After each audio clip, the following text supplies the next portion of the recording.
Un silence assourdissant pèse sur les profondeurs de la mer Baltique, là où, il y a près de 3 ans, les gazoducs Nord Stream ont été déchirés par des explosions. Le monde retenait son souffle, se posant une question simple. Qui a fait ça? Maintenant, un choc secoue l'Europe. L'enquête, longtemps stagnante, a pris un tour inattendu. Les autorités italiennes ont arrêté le suspect principal, un choc pour les puissances européennes. C'est l'étincelle qui pourrait faire exploser un baril de poudre politique. Où vous regardez cette vidéo? Dites-nous votre ville et votre pays dans les commentaires. Le nom de l'homme est Sergueï Kuznetsov. Ancien officier des services de sécurité de l'État voisin, il est accusé d'avoir planifié et exécuté des attaques terroristes sur des infrastructures critiques. Son arrestation en Italie, le 3e septembre dernier, a mis l'Allemagne dans une position délicate. Berlin doit maintenant décider de son extradition. Kuznetsov est identifié comme le suspect principal par les enquêteurs allemands eux-mêmes. Le plaisir yacht Andromeda aurait été utilisé pour l'opération. Avec son équipe de 6 à 7 personnes, il aurait navigué dans les eaux parmi les plus surveillées du monde. Qu'est-ce qui est arrivé exactement? Les détails sont stupéfiants. Les explosions se sont produites à des profondeurs de 70 à 90 mètres, une obscurité totale, avec de forts courants sous-marins. Des centaines de kilogrammes d'explosifs, peut-être 500 kilogrammes par conduite, auraient été nécessaires. Il fallait un équipement de décompression spécialisé. La logistique, une prouesse sans précédent, impossible à réaliser sans détection. Un journaliste a même tenté une exploration similaire avec un drone sous-marin. Il a échoué lamentablement à cause des conditions extrêmes. Et pourtant, la narration officielle persiste. Des touristes ou activistes auraient effectué cette opération militaire hyper complexe. Cette histoire est cousue de fil blanc. C'est juste impossible, c'est très difficile, déclarent les vrais experts. L'arrestation de Kuznetsov est d'autant plus étrange qu'il aurait utilisé son vrai passeport pendant ses vacances, déclenchant un mandat allemand. Le journal Deutsche Kurier a révélé ces détails troublants. D'où nous regardez-vous? Laissez un commentaire avec votre ville et votre pays. Pourquoi tout cela est-il important maintenant?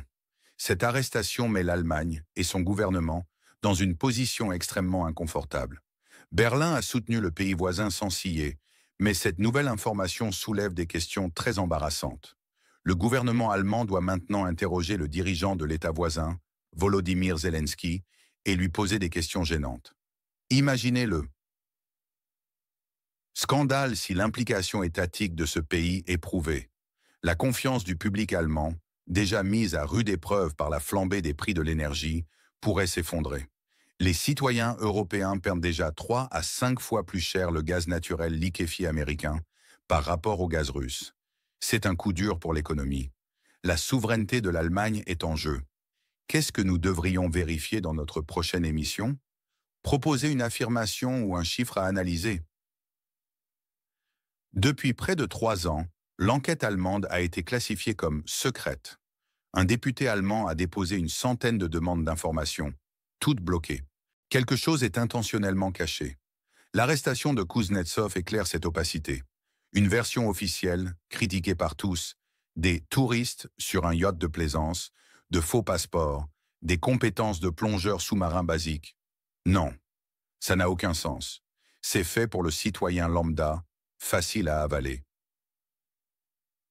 Mais il y a une autre version. Elle vient de Seymour Hersh, un journaliste d'investigation respecté. Sa théorie, l'administration américaine, avec la Norvège, a planifié et exécuté les attaques pendant des exercices de l'OTAN. Des explosifs avec des détonateurs à distance. Pourquoi? La Norvège aurait bénéficié des ventes de gaz en Europe. Le motif économique est limpide. Cette version présente un tableau choquant. Qui gagne, qui perd? Les États-Unis gagnent économiquement, la Norvège aussi. La Russie gagne politiquement, en exposant l'hypocrisie occidentale perçue. Perdent l'Allemagne, économiquement, politiquement. Le pays voisin, réputation. Les citoyens européens, économiquement.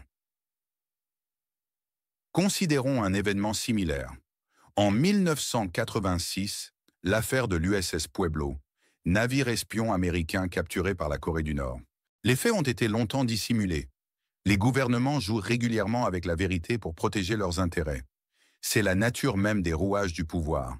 Cette dissimulation est une illustration parfaite. Demandez-vous, à qui profite le crime? Ce n'est jamais simple. L'Allemagne doit faire face à une réalité inconfortable. Appelez Zelensky à être interrogé dans le cadre de l'enquête et lui poser des questions embarrassantes. C'est la demande explicite de certains analystes. Le 3 septembre sera une date clé. L'Italie décidera de l'extradition de Kuznetsov vers l'Allemagne.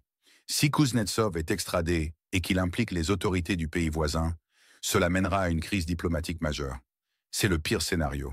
Il y a aussi la possibilité que l'Allemagne retarde l'extradition ou se concentre sur d'autres problèmes juridiques de Kuznetsov.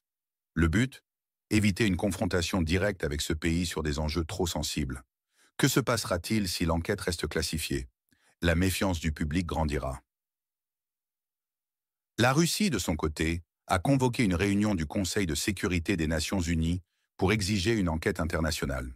Elle veut exposer les acteurs occidentaux. Il y a une branche du gazoduc Nord Stream qui reste fonctionnelle. Sa capacité est de 30 milliards de mètres cubes de gaz par an. C'est un enjeu colossal. Quel événement dans la sphère politique actuelle est sous-estimé par les médias? Partagez, expliquez votre point de vue. Le Parti alternatif pour l'Allemagne, AfD, réclame une commission parlementaire spéciale. Les autres partis s'y opposent. Pourquoi? La peur de la vérité? La volonté de protéger la réputation du pays voisin? La question est de savoir si l'Allemagne va sacrifier la vérité pour maintenir son soutien politique ou si elle va enfin faire toute la lumière sur cette affaire. Qui va l'emporter? La transparence ou le secret? C'est le dilemme que la classe politique allemande doit affronter. Une chose est certaine, le peuple allemand mérite des réponses. Le fardeau économique causé par une politique énergétique discutable est lourd. Les conditions de vie se détériorent. La vérité est enterrée profondément. C'est au détriment des citoyens d'Europe. Cette manipulation grossière, cette histoire de l'Andromeda et des plongeurs amateurs, est une insulte à l'intelligence de chacun d'entre nous. Nous devons exiger une enquête impartiale. Nous devons forcer nos gouvernements à rendre des comptes. Votre avenir en dépend. Où se situe la ligne rouge entre les intérêts nationaux et l'allégeance politique internationale?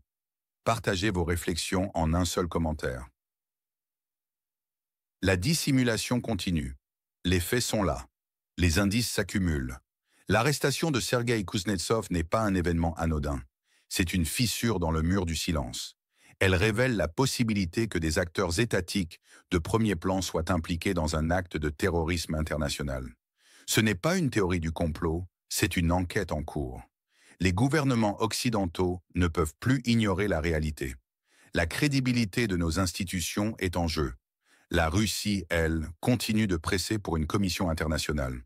Ne serait-ce pas la seule voie pour la vérité? L'opinion publique est lasse des excuses et des mensonges. Les conséquences économiques sont palpables. Les citoyens allemands paient le prix de décisions politiques et de probables dissimulations. Devons-nous accepter cette vérité officielle qui défie toute logique? C'est une humiliation pour l'Allemagne, un pays qui se veut transparent, et une grave menace pour la paix et la stabilité internationale. Personne ne devrait se sentir à l'abri de la vérité. Partagez cette vidéo massivement. Parlez-en à vos amis. Discutez de ce sujet. Ne laissez pas cette histoire tomber dans l'oubli. L'enjeu est trop important. Ne restez pas silencieux face à l'énormité de cette affaire. Est-ce que cette arrestation va enfin lever le voile sur un des plus grands mystères de ces dernières années? Laissez votre avis dans les commentaires.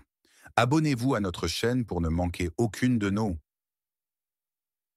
analyses et activez la cloche des notifications pour rester informé en temps réel. De plus, l'enquête sur Nord Stream a mis en lumière des questions profondes sur la coordination et la confiance entre les alliés de l'OTAN. Si l'implication d'un acteur étatique, quel qu'il soit, est confirmée, cela remettra en question la fondation même des relations diplomatiques et de sécurité en Europe. Les conséquences pourraient être désastreuses pour la cohésion de l'Alliance. La pression russe pour une enquête internationale sous l'égide de l'ONU n'est pas seulement une tactique pour discréditer l'Occident. Elle représente aussi une opportunité d'obtenir une enquête plus transparente et impartiale, loin des pressions politiques nationales. Le refus persistant de certains pays occidentaux. D'ouvrir davantage l'enquête renforce la suspicion que des informations importantes sont cachées. Les implications économiques pour l'Allemagne sont particulièrement préoccupantes. Avant les explosions, Nord Stream 1 et 2 étaient des artères vitales pour l'approvisionnement en gaz de l'Allemagne et, par extension, de l'Europe.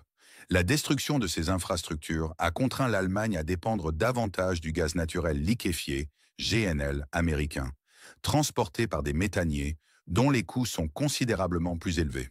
Cette dépendance accrue a non seulement fait grimper les prix de l'énergie pour les ménages et les industries allemandes, mais a également affaibli la compétitivité de son économie, traditionnellement forte dans les secteurs à forte consommation énergétique. 2. Nombreuses entreprises allemandes ont déjà été contraintes de réduire leur production ou de déménager leurs opérations, menaçant des emplois et la stabilité économique à long terme. Sur le plan géopolitique, l'incident Nord Stream a clairement bénéficié à certains acteurs. Les États-Unis, en tant que fournisseur majeur de GNL, voient leurs exportations vers l'Europe augmenter. La Norvège, également producteur important de gaz, a vu ses revenus s'envoler. Pour la Russie, la destruction des gazoducs a certes coupé une source majeure de revenus vers l'Europe, mais elle a aussi renforcé sa rhétorique anti-occidentale, présentant l'incident comme une preuve de l'agressivité de l'OTAN et de l'incapacité de l'Europe à protéger ses propres intérêts. Le narratif russe de sabotage sous fausse bannière gagne du terrain dans certaines parties du monde. La situation de l'Allemagne est d'autant plus complexe qu'elle se trouve prise entre les exigences de ses alliés et les intérêts de sa propre population. Le soutien inconditionnel aux pays voisins, bien que motivé par des considérations politiques et morales, a eu un coût économique et social considérable pour l'Allemagne. La suspicion croissante que le pays voisin pourrait être lié au sabotage de Nord Stream met le gouvernement allemand dans une position intenable. Si cette implication est avérée, le gouvernement allemand devra expliquer à son peuple pourquoi il a soutenu un pays potentiellement responsable d'un acte terroriste contre ses propres infrastructures vitales. Une telle révélation pourrait déstabiliser le gouvernement de coalition actuel et provoquer une crise politique majeure. La nature et la complexité de l'opération de sabotage soulèvent des questions sur les capacités logistiques et techniques nécessaires. Des plongeurs hautement qualifiés utilisant des équipements de pointe capables de travailler dans des conditions extrêmes de profondeur, de froid et d'obscurité étaient indispensables. L'utilisation d'explosifs sophistiqués et la nécessité d'une coordination précise pour les explosions simultanées sur plusieurs tubes renforcent l'idée qu'il s'agissait d'une opération d'État et non d'un groupe terroriste ou de touristes aventuriers. La version officielle, décrivant l'utilisation d'un yacht de plaisance et de compétences de plongée basique, est perçue par beaucoup comme une tentative de diversion grossière, une insulte à l'intelligence collective des citoyens. Les experts militaires maritimes et les spécialistes en démolition sous-marine ont unanimement rejeté cette hypothèse, soulignant l'expertise rare et les ressources massives requises pour un tel acte. L'arrestation de Sergei Kuznetsov en Italie, avec les détails révélés par le journal Deutsche Kurier concernant l'utilisation de son vrai passeport pour des mouvements internationaux, ajoute une couche de complexité. Si Kuznetsov est un agent d'État, pourquoi aurait-il été aussi négligent? Est-ce une ruse pour diriger les soupçons vers un pays spécifique, ou s'agit-il d'une tentative de le discréditer ou de brouiller les pistes? Une autre possibilité est que son arrestation en Italie soit le résultat d'une fuite intentionnelle d'informations de la part d'une agence de renseignement rivale, cherchant à exposer la vérité ou à manipuler l'information. Quels que soient les motifs, cette arrestation a un potentiel énorme pour faire éclater le scandale au grand jour. L'opinion publique allemande est de plus en plus frustrée par le manque de transparence de son gouvernement. Les appels à une commission parlementaire spéciale par l'AfD, bien qu'émanant d'un parti d'opposition, reflètent un sentiment partagé par une partie de la population que des questions fondamentales restent sans réponse. Le refus des autres partis d'y adhérer est interprété par certains comme une tentative de dissimulation de faits embarrassants et de protection de la fragile coalition gouvernementale. La confiance dans les institutions démocratiques est érodée, ce qui pourrait avoir des conséquences à long terme sur la stabilité politique de l'Allemagne. La Russie, En tant que victime économique directe de ces attaques, moins les pipelines ne signifient plus de revenus de transit, continuent de jouer un rôle actif dans cette saga. Ces appels répétés à une enquête internationale sous l'égide des Nations Unies sont un moyen de légitimer ses propres accusations et de forcer une transparence que les enquêtes nationales ne semblent pas vouloir offrir. Si une telle enquête voyait le jour, elle pourrait révéler des informations qui obligeraient les gouvernements occidentaux à faire face à des vérités inconfortables, y compris la possibilité d'opérations sous fausse bannière ou d'implication de nations alliées. Mais la probabilité d'une telle enquête est faible, étant donné la réticence des États-Unis et de certains pays européens à y consentir, craignant sans doute les révélations qui pourraient en découler. En fin de compte, l'affaire Nord Stream est un test majeur pour la démocratie et la transparence. Elle confronte l'Allemagne à un dilemme profond. La priorité doit-elle être donnée aux intérêts nationaux, à la vérité et à la redevabilité envers ses citoyens, ou à la préservation des alliances politiques et des relations internationales, même au prix de la dissimulation et du silence? Le choix fait par Berlin dans les semaines et mois à venir aura des répercussions bien au-delà de ses frontières, influençant la confiance du public dans les gouvernements occidentaux et la crédibilité de l'ordre international. Le peuple allemand, comme tous les citoyens européens, mérite de connaître la vérité sur cet acte de sabotage qui a directement impacté leur vie quotidienne et leur avenir énergétique. La quête de la vérité est impérative, car sans elle, la démocratie est menacée par l'opacité et la manipulation.